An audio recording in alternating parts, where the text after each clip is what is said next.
문제 5번. 변호사의 보수에 관한 설명 중 옳은 것은 기억. 변호사는 계약 자유의 원칙에 따라 의뢰인과 자유롭게 보수에 관하여 정할 수 있지만 부당하게 과다한 보수를 약정하여서는 아니 된다. 맞는 말이죠. 니은.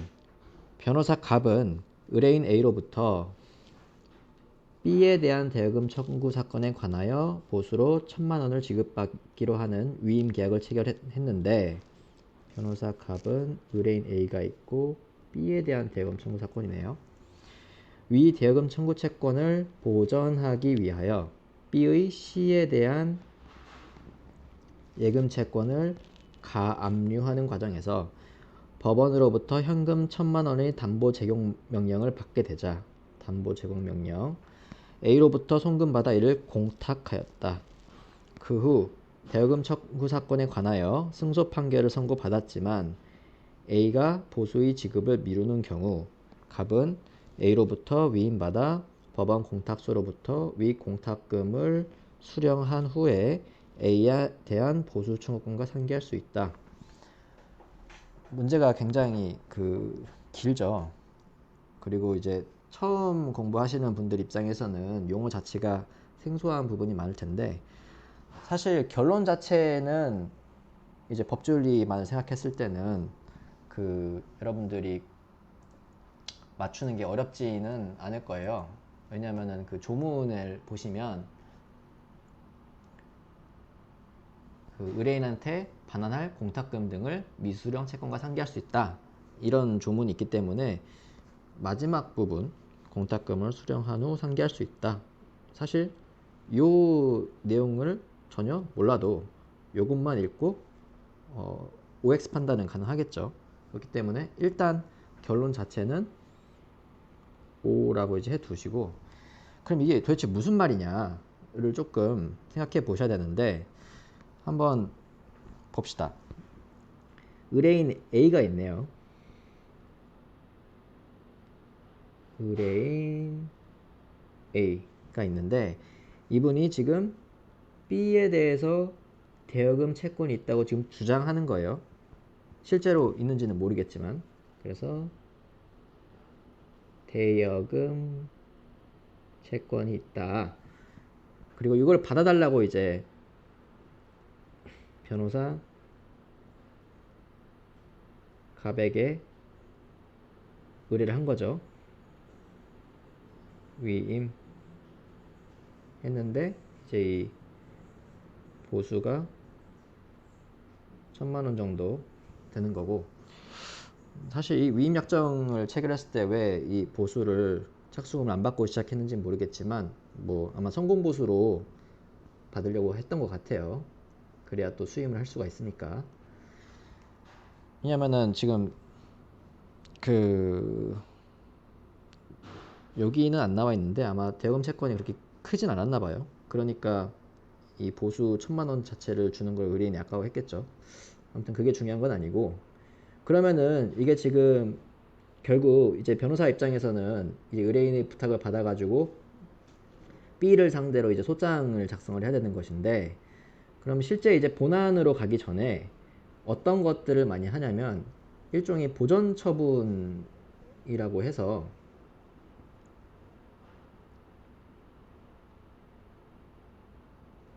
이 B 있잖아요. 채무자죠. 돈을 의뢰인 A의 주장에 의하면 B는 그 대여금을 A에게 반환할 의무가 있는 채무자이기 때문에 그리고 의뢰인 A는 채권자죠. 그럼 이제 채권자 입장에서는 채무자의 어떤 재산을 확보를 할 필요가 있습니다.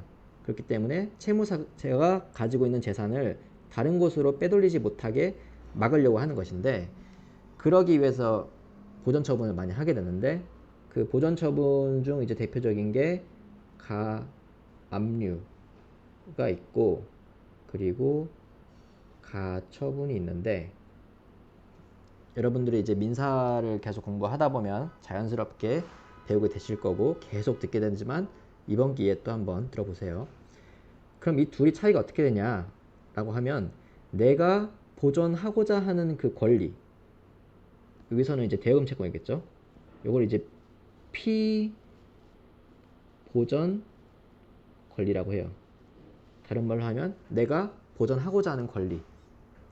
이것이 다시 한번 적을게요. 피보전 권리. 이게 금전 채권인 경우, 위에서 본 것처럼 대금 채권인 경우에는 가압류라는 것을 하고, 만약 이것이 비금전 채권인 경우에는 이제 가압류를 하는 것이죠. 그럼 이게 정확히 무슨 말이냐? 이제 묶어 놓는 거예요, 말 그대로. 보시면 B가 예를 들어서 지금 여기서 보시면 C은행에 대해서 예금 채권을 가지고 있단 말이에요. 그러면 A 입장에서는 B에 대해서 대금 채권을 가지고 있지만 나중에 이제 소송으로 가서 승소 판결을 받아서 그것이 확정이 되었는데 알고 보니까 B가 재산이 없어. 그러면은 판결문 자체가 휴지 조각이 되잖아요. 그렇기 때문에 B가 가지고 있는 재산을 확보하는 것이 중요한데, 그러한 방법 중 하나로 이제 보전 처분을 하는 것이고, 지금 피보전 권리가 그 금전 채권이기 때문에 이렇게 가압류를 하는 건데, 이런 경우에 A는 B가 C에 대해서 갖고 있는 예금 채권을 가압류를 함으로써 B가 이 예금 채권을 다른 곳에 처분을 못하도록 이제 묶어두는 거예요. 그런데 B의 입장에서 한번 보면 이거는 일방적으로 A의 주장일 뿐이잖아요. 대금 채권이 있다는 주장은. 근데 알고 보니까 A가 나중에 소송으로 가가지고 졌어. 그러면은 B 입장에서는 이 예금 채권을 처분하지 못하게 되는 금전적 손해를 입을 수 있게 되기 때문에 그러한 B의 입장도 고려를 해야 되는 것입니다. 그렇기 때문에 법원에서는 이제 어떻게 하냐면, 우리가 이제 대여금 청구 소장을 이제 제출하기 전에 가압류 요구를 할까요?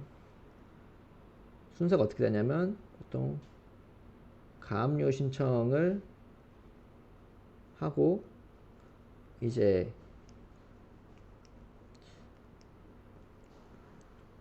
그 대여금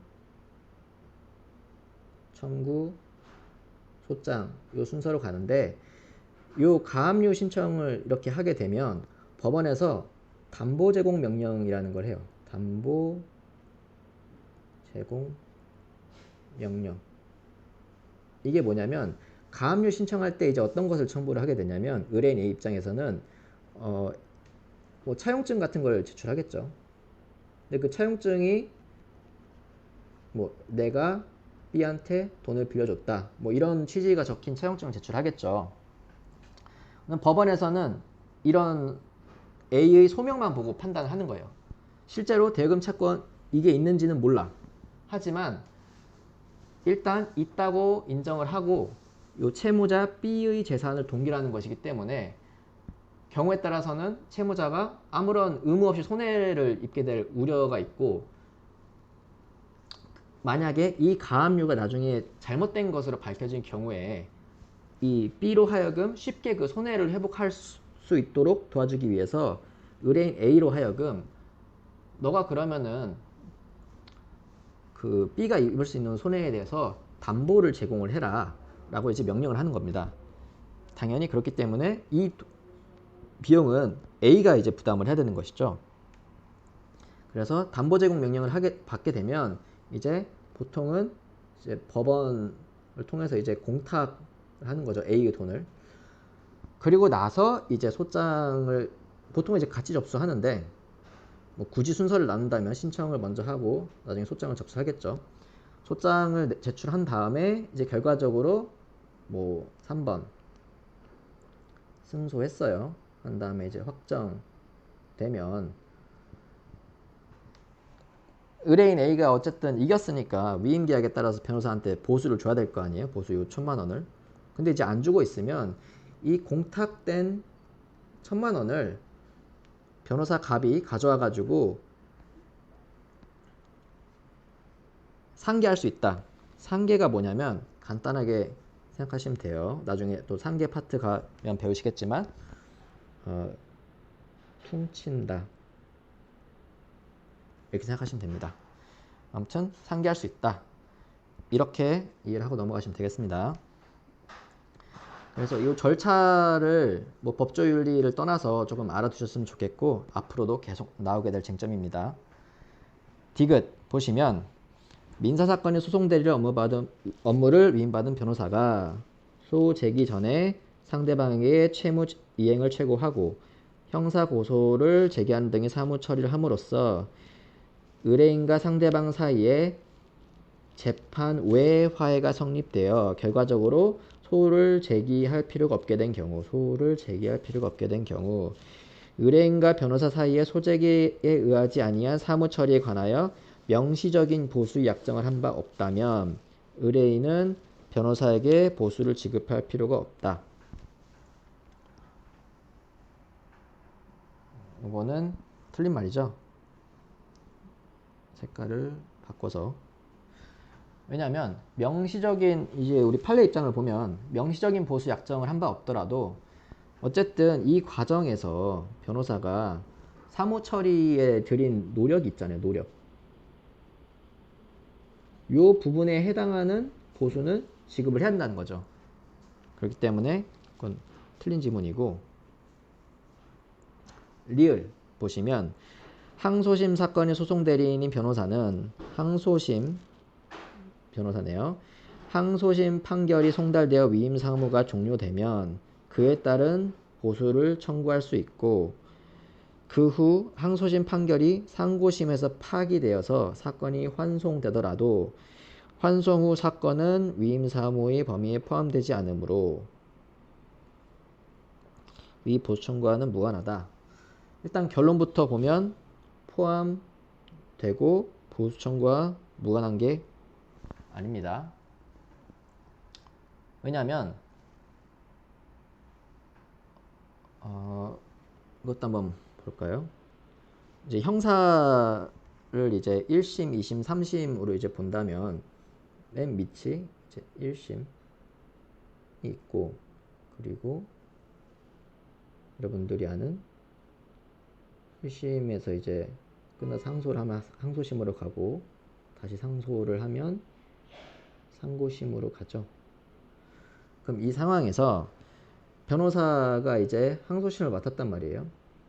이 항소심 변호사가. 그래서 끝났어.